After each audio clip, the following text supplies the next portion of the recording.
I'm at the site of a Motte and Bailey castle. It's in the very south of Norfolk. It's called, I think it's called Denton Darrow Wood, I think it is. This is actually, it's private land, but it's National Trust. I think it's free right of access type of a thing. So there's a footpath to come here, so you can visit it. Like I say, it's part of the National Trust. It's called a Motte and Bailey, but this is a very sunken motte. It's more like a ringwork, which is not an unusual thing. It's very low-lying ground. People might think it's not that defensible. This would be fenland. There's a little bridge somebody's put across there, but it does sink into that moat. You can see it's very, very wet moat. Even on the fields around, it's very wet. But yes, it might not seem very defensible, but this would have all been fenland well before the fens were drained. The moat is very stagnant. There is a little tiny stream that goes around just to the far side there. It's kind of fed through there by the look of it. But yeah, so it looks indefensible. But that would have all been fenland out there. I haven't really looked whether there's any like roads or causeways, anything around here to get to it. There's no church. I normally say find the church, find the castle, but there is no church nearby. So this is quite an isolated place. Can't see any little villages or anything nearby. I think Denton is nearby, but it's not really that near. This is all farmland round here. You can see the ditch is still wet. It's very stagnant. That's the Bailey out there. It's not very high, but I mean, you know, 700 odd years old.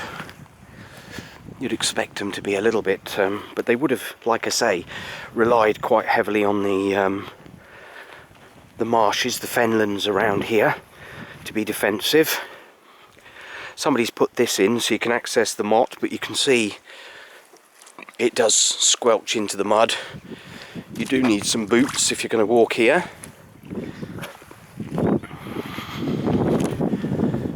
And you can see the farmlands all around. How low-lying it would have been. There's still quite a substantial motte there.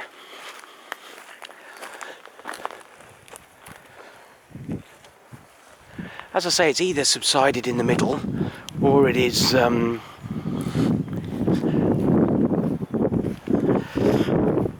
it was more of a ringwork than a motte.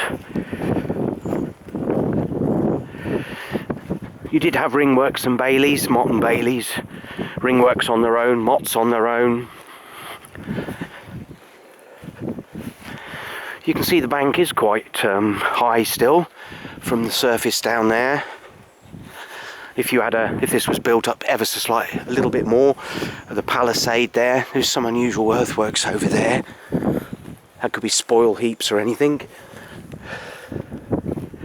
There is a kind of dip here where an entrance typically would have been. I mean, this could be modern. Somebody needed to come in here, so they just cut a little hole. But this is typically where an entranceway would be in a Motte and Bailey castle.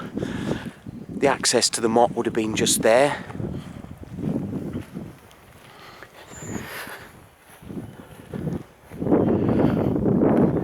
There's a little pond over there, but it's not like a fish pond or anything, which you would have had for these types of places. There is a little stream there. I mean, that might be contemporary with the castle, or it might just be a drainage ditch.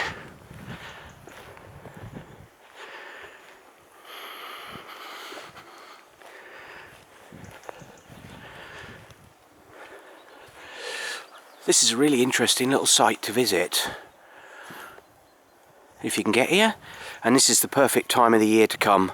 No leaves on the trees, no stinging nettles. I imagine if you came here in the summer this would be covered in greenery and so on. There's no animals on here by the look of it. Sheep are the best things on places like this. They'll keep all that down. But this is a very interesting little place. Denton, Darrow, Green.